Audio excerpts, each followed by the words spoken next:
권미란의 인사이드 아웃 매주 월요일 유쾌한 킹과 함께 레몬리서치 김민수 대표입니다. 대표님 어서 오십시오. 안녕하십니까. 안녕하세요. 네. 네, 추석이네요, 이번 주. 네, 추석이라고 특집으로 이런 강당에 어우 깜짝 놀랐습니다. 예, 뒤에 다음 배경도 주는 더 놀라십니다. 다음 주엔 또 이 토마토가 확 바뀝니까? 지금 네. 예, 바뀌고 있어서 그럼 유체 이탈해서 이렇게 얘기도 드리고 홀로그램으로 인사드릴까? 저 홀로 인사드리는 거. 예, 알겠습니다. 예. 네, 네. 오늘 또 새로운 공간에서 함께합니다. 네, 영광입니다. 예. 네. 네, 추석 연휴 앞두고 있는데 네. 자, 시장 분위기 읽어보면서 또 지난주에는 가자미 전략 얘기해 주셨는데 네. 가자미 눈 전략 오늘은 어떤 전략일지 화면에 통해서 오늘 주제부터 확인해 보도록 하겠습니다. 긴 추석 연휴 주식 그대로 다 가져갈까? 이거 9월 초에 고민해야 되는 문제 아니었나요? 원래 그랬죠. 그렇죠. 근데 9월 한 달 내내 고민할 수밖에 없는데 고민을 하다가 결국에는 주식 여기까지 다 들고 와 있고 그럼 네. 여기서라도 네네네. 이제 또 월, 화, 수 3일 남았습니다. 이제 추석 연휴 6일까지 쫙 펼쳐지고 그다음에 이제 목요일, 수요일 날인가요? 이제 또 10월 달에 초에 이제 들어옵니다. 그럼 이때 이 6일 동안의 글로벌 증시의 여러 가지 변동성을 몸으로 다 느끼고 그다음에도 나는 계좌를 그러니까 월, 화, 수요일이죠. 수요일에 네. 딱 열어볼 자신 있겠느냐. 이게 그냥 가장 큰 핵심이 아닐까 생각드는데요. 네. 자, 그럼 우리 앵커님께서는 자, 다 가져간다. 좀 반은 줄인다. 현금만 가져간다. 1, 2, 3. 몇 번을 선택하시겠습니까? 저는 일단 9월 초에 이 문제를 매듭지어서 네. 일단 해놨어야 된다고 생각을 하고 저희가 또 그 얘기도 9월 초에 하긴 했었어요. 했었죠. 예, 예. 그런데 이제 지금까지 가져오신 분들 같은 경우에는 네. 저는 그냥 그대로 가져가셔도 되지 않나. 이왕 물린 거. 네. 뭐 여기서 뭘 해봐야 예. 뭐 추석 때 조금 불편하면 되지. 네네네. 그러면서 이제 끝나고 나서 그냥 그때 다시 그대로 시작하자. 이게 네. 더 맞다고 생각하시는 거죠? 대표님은 정답이 뭐라고 보세요? 정답은 통계는 좀 있을 것 같습니다만 근데 정답이라기보다 통계는 항상 틀리라고 있는 게 통계입니다.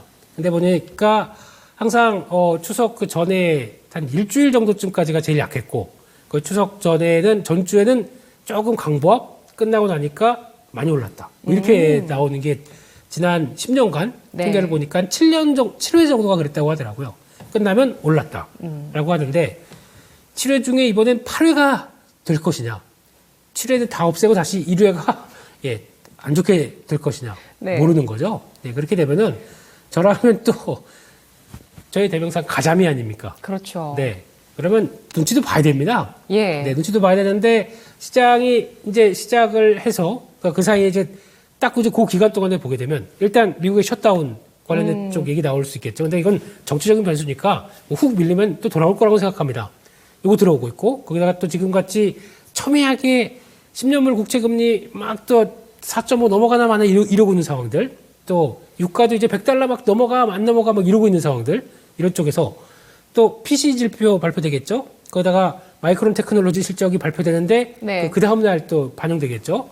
그리고 또 제조업 지표들도 쭉 중국, 미국 쫙 발표가 되겠죠. 이런 상황 쪽에서 월말 월초의 변동성을 안고 그냥 뛰어들겠느냐라고 보게 되면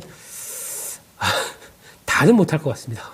그러면 비중 좀 줄이시는 게 낫겠다라는 말씀이신 건가요? 그게 더 안전하지 않을까. 왜냐면 그래야 만약에 그러면 그대로 가서 어차피 주식하시는 분들은 주식이 100%입니다.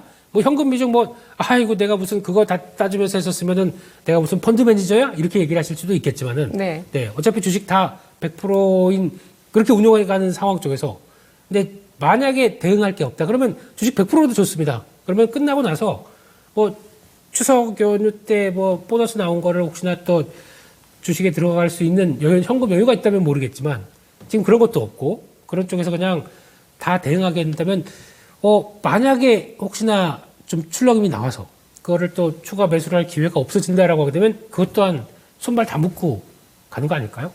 게다가 더 중요한 거는 연휴가 6일인데 네. 내내 미국 시장 보면서 막 마음 졸이면서 그렇게 연휴를 보내야 될까요? 그러면은 조상님들도 별로 안 좋아하실 것 같아요. 저 눈빛 딱 보고 있는데 주식 때문에 머리 아파하면서 이렇게 절하고 있는 저를 그 후손들을 보면서 아이고, 아직도 그렇고 살고 있냐 이렇게 생각하시게 되면 좀 그렇잖아요. 그러니까 좀 경건한 마음과 조상님을 생각하는 마음을 갖고 있게 되면은 좀 여유 있게 하려면은 그나마 그게 좀 낫지 않을까요? 그럼 비중을 어느 쪽을 줄이죠? 비중을 어디 딱 보시면 알 겁니다. 내가 계좌를 쭉 봐서 만약에 내가 한 7개 갖고 있다. 이렇게 되면은 줄여야 될 거 분명히 알고 있을 겁니다. 근데 그게 뭐냐면 많이 밀렸는데 그렇다고 해서 그 다음에 돌아서 빠르게 돌아갈 것 같지 않은 종목이 한두 종목 있으실 거예요. 그렇게 되면 차라리 그걸 줄이시든가. 어차피 해도 한참 그러니까 시장이 많이 안정된 다음에 그 다음에 늦게 올라올 가능성이 높다라고 하게 되면 차라리 그거는 지금 손해를 봤다고 하더라도 그거 줄이는 게 낫습니다만 모르겠다 싶으면은 종목당 쫙 해서 A, B, C, D, E 해가지고 쫙 해서 뭐 10%나 20% 이렇게 딱 덜어낸 다음에 그 다음에 보시는 것도 낫지 않을까요? 아, 그래요. 종목별로 그냥 네. 동일하게 네. 비중을 조금씩 줄여서 현금을 마련하거나 아니면 부진해서 반등할 기미가 보여지지 않는 쪽을 눈물의 순절을 하고 네. 또 차례상을 차리는 걸로. 아, 예. 울면서 차례, 그러면 안 되지 않습니까? 근데 그렇긴 한데, 예. 이제 끝나고 나서가 좀 더 좀 여력을 찾는다라고 하게 되면 그게 더 맞다고 봐야 될 것 같고, 그 중에서 아마 그게 제일 그런 것 같아요. 이게 마음은 이게 맞다고 생각합니다. 이 종목을 정리해야 되는 게 맞다고 생각하는데, 네. 손실률을 보고 있으면은, 이거 지금 팔아야 되나 고민하고 있고, 이거 끝나고 나면 조금만 모멘텀 갖고 있으면 좀 올라가지 않나라고 생각하는데, 그거는 저희 생각이고요. 시장은 또 그렇게 생각 안 할 수도 있습니다. 그러다 보니까 손해폭이 큰 종목부터 손이 가는 게 맞거든요. 차라리 아니면 그거를 뭐 절반 뚝 잘라서 정리하고 나머지를 조금씩 정리하다든가 이렇게 좀 액션을 좀 취해 주시는 게 좋지 않나 이렇게 보여지고 있습니다. 네. 대체로는 그동안 통계상으로는 추석 연휴 이후에 지수가 상승하는 확률이 더 높았습니다만 올해는 비중을 좀 덜고 가자는 게 김인수 대표님 의견이신데요. 일단 뭐 월말 월초기 때문에 여러 가지 경제지표 발표도 있고요. 이러한 좀 매크로에 대한 부담이 시장에 있다고 생각하시는 건지도 궁금하고요. 네. 그리고 또 이슈가 되고 있는 건 정말 올해의 최대여 두산 로보틱스.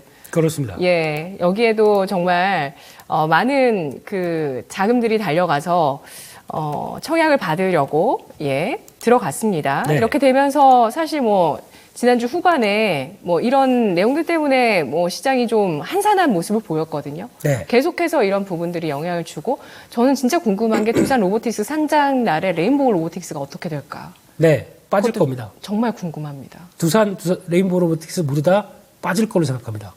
두산 로보틱스도 빠지고요. 아니, 두산 앤드, 깜짝이야. 예, 네. 두산 레인보우 로보틱스가 아니고요. 어. 두산 앤드 레인보우 로보틱스 다 별로 그렇게 썩 좋지 못할 걸로 보여지고 있고, 네. 네, 왜냐면, 관심이 그쪽으로 집중되겠죠. 일단, 두산 로보틱스로 집중되다 보니까 차라리 같은 로봇 쪽을 갖고 있게 되면은 그쪽으로 바라보는 게 더 낫지 않아? 라는 시각들이 더 커질 것 같고, 그럼에도 불구하고 지금 또 가장 생각할 게 그거죠. 지금 시장 분위기 자체는 성장주에 대해서 이제 고민이 많아지는 시기죠. 왜냐면 저희가 이제 금리 수준을 본다고 하더라도, 지금 잘하면 내년 초부터 금리 인하하겠네? 라고 했던 약간 금리 변화에 대한 기대감이 좀 높았었고, 그게 점도표 쪽에서 지금까지 6월 달까지는 그렇게 봤지 않습니까?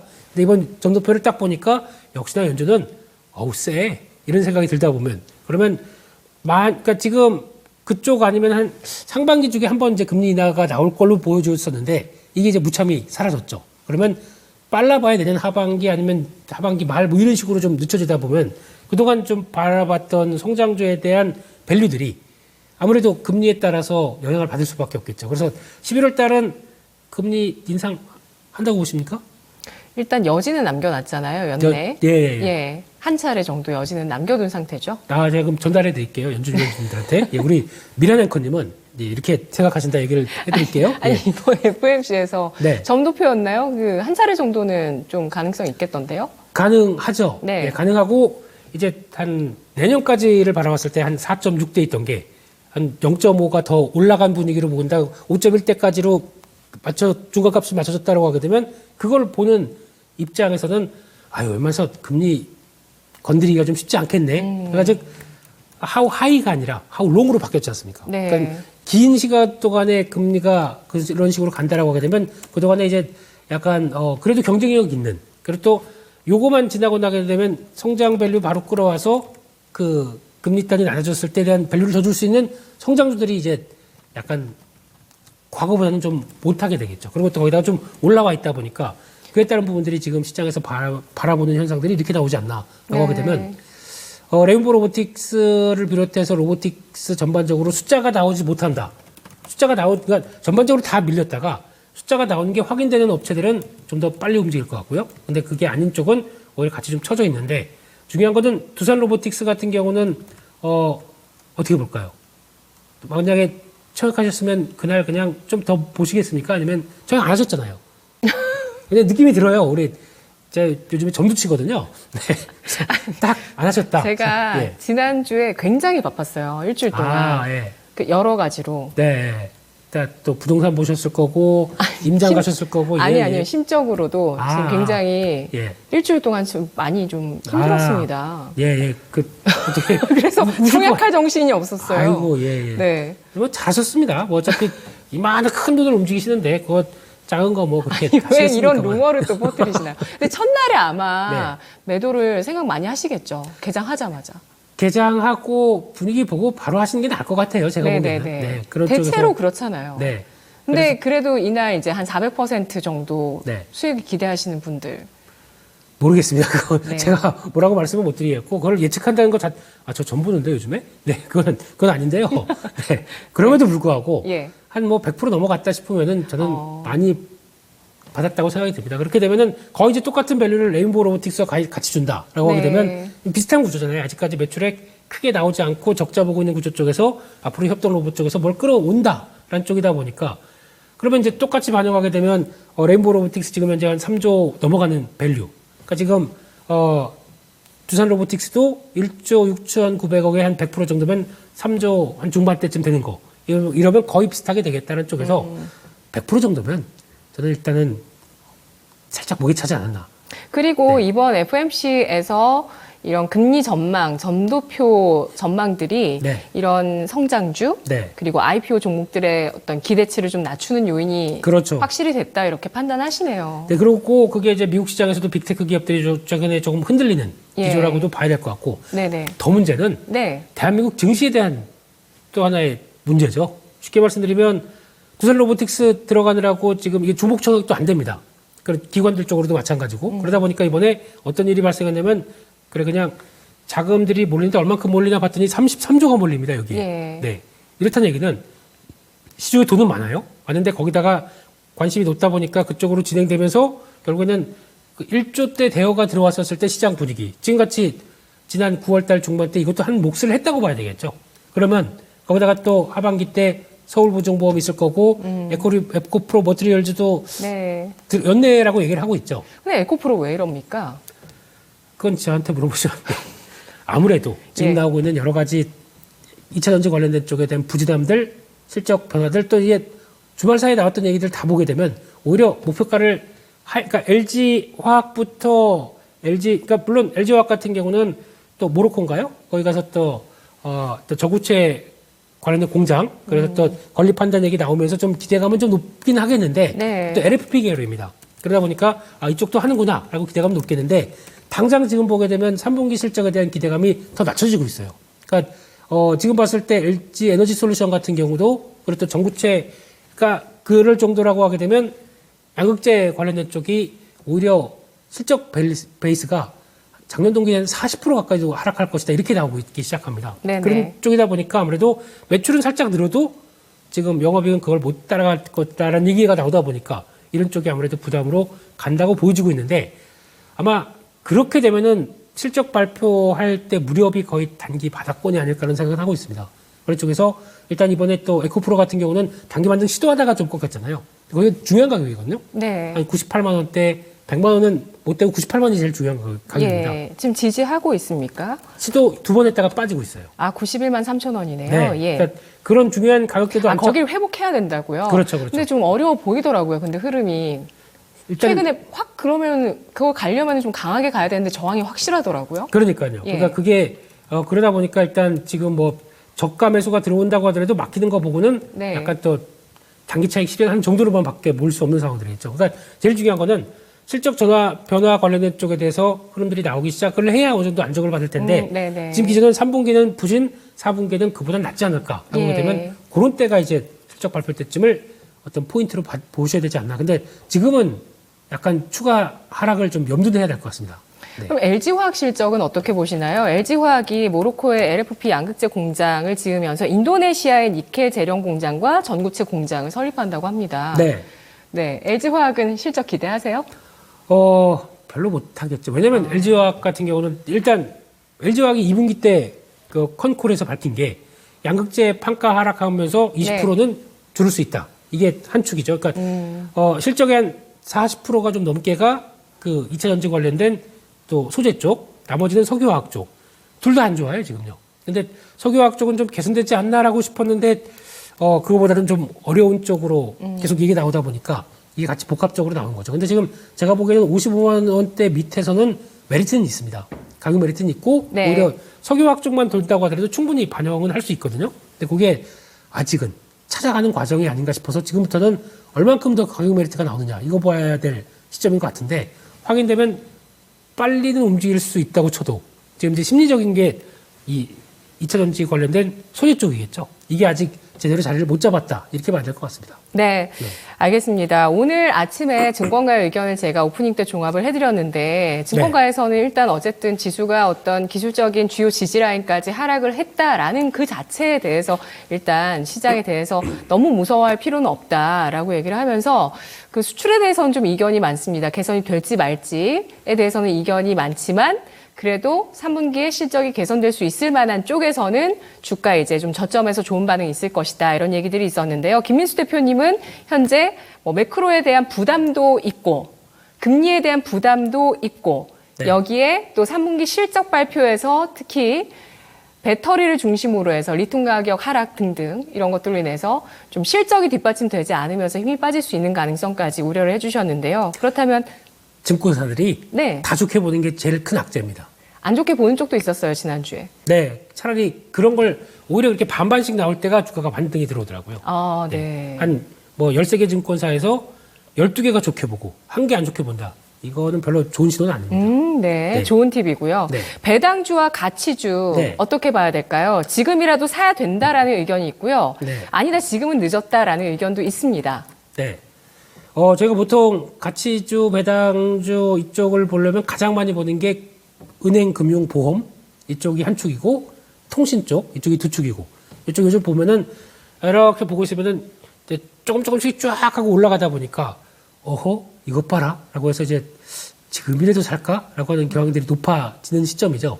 그래서 특히 이쪽은 또 이제 배당 관련된 쪽도 이제 정부에 그랬다면서요. 금융감독위원장께서 이제 해외 IR 할 때 특별히 관여 안 하겠다. 고배당해도 되라. 라고 하게 되면 와 이번에 고배당 야 이번에 이만큼 벌었으니까 지난번에도 배당 자제해라. 라는 것 때문에 다 합쳐가지고 더 배당 이만큼 좋게 할까라고 생각하십니까? 네. 금융입니다, 금융. 네. 네. 눈치의 달인들. 네, 네. 이렇게 되면은 그런, 그러면 이번에 그 폭탄 배당 이렇게 쫙 해야지 딱 하는 순간 어떻게 볼까요? 진짜 했어? 이렇게 나올 것 같죠?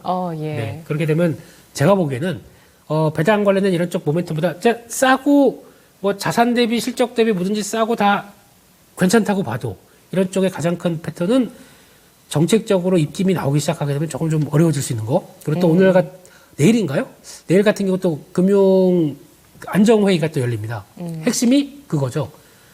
건설사 PF 쪽에서 뭐 유명 건설사가 지금 힘들어 한다고 얘기가 나오다 보니까 뱅크 만들어다가 이것도 또 2차 금융 쪽, 저축은행 쪽이나 이런 쪽에서도 약간 좀 버거워하는 모습들이 많이 보이다 보니까 그걸 처리하는 방안들 나온다는 얘기는 반대로 보기에는 오히려 좀 약간 부실 요인들이 좀 더 위험들이 커지고 있다는 거에 대한 반증이라고 봐야 되겠죠. 그러면 아마 여기서는 제가 보기에는 배당은 똑같이 하고 충당금을 더 쌀 것 같습니다. 네네. 그런 과정들이 나와서 차라리 나중에 갔을 때 큰일이 없었다 그러면 충당금 환입하면서 나오는 과정까지 봤었을 때 그때가 더 주가가 세지 않나라는 쪽이기 때문에 지금은 만약에 금융주 최근 들어서 뭐 한 2주 전쯤이나 이럴 때 미리 사서 그냥 쭉 하고 움직이는 거 따라가지 못하셨다고 하게 되면 지금은 그냥 굳이 무리해서 여기서 대응하는 거는 썩 바람직하지 않을 것 같습니다. 그래도 지난해만큼 배당 금액을 줬을 때 네. 배당 수익률이 매력적이긴 해요. 올라왔어도.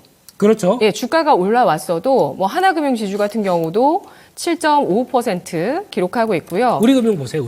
우리금융 얼마나 주나요? 한 9% 나올 겁니다. 9% 나올 거고 네. 보실까요? 우리금융은 9.02% 네. 그리고 기업은행 뭐 이런 종목도 7.5%? 다 외우시네요. 아니 그냥 찍었다요. 요즘 전보로 다닌다고. 예. 네. 그렇습니다. 제가 볼게요. 네. 8.38%. 8.3%예요. 예, 예. 예, 그리고 대신증권 저는 또 이제 보거든요. 그렇죠. 네, 대신증권 우선주 보시면은 얘도 한 8% 정도 나올 거예요. 예, 여전히 매력적이에요. 이렇게 올라왔어도. 네. 근데 요즘에 네. 그냥 일반 채권 투자를 하는데 기업체, 그러니까 CP 쪽이죠. 이쪽에서 A급 등급 A 이상으로 들어가는 쪽도 네. 6%대 이상 나오는 거 맞습니다. 일반 채권 투자 쪽으로. 아. 네. 그 약간 보니까 최근에 모 플랫폼을 통해서 보다 보니까 예. SK 쉴더스 쪽에서 2년짜리가 네. 7%대가 가까이 나옵니다. 6.9 몇으로 봤습니다. 그렇다는 얘기는 차라리 그러면 저희 심리가 그런 거잖아요. 그러면 이 정도로 여유 자금이 있는데 그걸 지금 단계에서 잠깐만 연간 7% 아니 6%이 정도를 꾸준히 지금 만약에 KB금융이나 아니면 뭐 은행주를 산다고 하더라도 시세 등락은 또 위험이 노출되는 거지 않습니까? 그렇죠. 그거를 배제하고 거기다가 똑같은 금리를 본다. 그쪽으로 들어갈 것 같은데 오히려 그런 심리를 반영한다고 하게 되면 그러다 보니까 오히려 그걸 생각했을 때는 채권과의 어떤 특성상과 주가의 배당금과의 그 어떤 확정된 쪽의 차원으로 봤을 때를 본다고 하더라도 메리트는 채권이 더 높을 수가 있죠. 지금 같은 시점 쪽에서. 그렇기 때문에 위험 자산을 노출시키면서 가겠느냐라는 쪽에 대한 고배당 메리트는 지금 또 주가가 좀 올라온 상황 쪽에서 오히려 전 반감시켜야 되는 게 더 맞다고 생각됩니다. 네. 아마 뭐 그럼에도 불구하고 준비 잘하시는 분들은 워낙 잘하시겠지만은 지금이라도는 저는 별로 그렇게 또 말씀을 드리기 좀 어려울 것 같고요. 차라리 금융주를 본다라고 하면 그거 하나만 보셨으면 좋겠습니다. 메리츠 금융지주. 예, 오늘 네. 신고가 경신하고 있습니다. 네. 지금도 괜찮은가요? 한 6개월 전부터도 이 얘기만 드리는데요. 예. 금융주 사는데 너무 싸고 좋은 것 같은데 괜찮을까요? 그러면 다 됐고 그러면서 메리츠 금융지주만 보시라고. 왜냐면 충분히 직접 몸으로 실행하는 회사지 않습니까? 파격적인 주주 그렇죠. 친화 정책을 발표했죠. 그리고 되게 특이한 게 갖고 있는 자회사를 흡수합병해서 밑으로 내려오면서 하나만 상장시키는 경우는 우리나라 특성상 있는 것도 밑에서 계속 꺼내놓고 IPO에서 이렇게 나오는데 그 반대로 이어갔다. 이거는 놀라운 변신이라고 봐야 되겠죠. 아마 제가 보기에는 장기 투자한다라고 하시게 되면 돈 있을 때마다 이런 쪽은 계속 눌릴 때마다 사시는 네. 게 훨씬 더 좋다고 생각됩니다. 마지막으로 약 1분간 반도체주에 대한 의견 확인하겠습니다. 오늘 네. 한미반도체 그래도 이제 많이 내렸으니까 관심 있게 보자라는 의견이 있었거든요. 네. 반도체 쪽은 네. 일단은 또 똑같아요. 증권사 9개 증권사 리포트가 다 똑같은 얘기입니다. 그러다 보니까 별 손이 안 나가고 있는 입장이라고 본다고 하더라도 예. 일단 제일 중요한 거는 10월 초에 삼성전자 실적 발표하고 나오는 그 변화 그게 가장 중요합니다. 그 나오고 어떤 이제 가이던스가 이제 지금은 천차만별인데 거기서 어느 정도로 모여질 겁니다. 그런 다음에 그걸 안고 다음 변화까지 간다 그러면 제 예상으로는 내년 상반기에 가장 탄력적이지 않을까. 근데 그걸 기다리는 시간입니다. 그런 네. 쪽에서 미리 올랐다가 좀 빠지는 뭐 HBM 관련된 쪽도 마찬가지고 전공용도 마찬가지고 또 지금 반드시 또 투자를 해서 성과를 낼 수밖에 없는 회사들이 있거든요. EUV 관련된 쪽들 이런 것도 마찬가지고 지금은 보는 게 맞습니다. 근데 기대를 너무 키우지 마세요. 그냥 한 번에 와 이거 좋으니까 가격 딱 이렇게 사지 마시고 분할로 좀 시간 좀 걸릴 수 있겠다라고 대응하시면서 분할 대응이 맞다고 보여집니다. 알겠습니다. 27일 마이크론 또 분기 실적 발표 예정이 되어 있는데요. 27일 현지 시간이기 때문에 우리 시간으로 목요일 우리가 연휴 들어가는 날에 결과가 나오기 때문에 다음 주 정도의 마이크론의 실적 이야기는 이어가야 될 것 같습니다. 대표님 오늘 분석 잘 들었습니다. 고맙습니다. 감사합니다.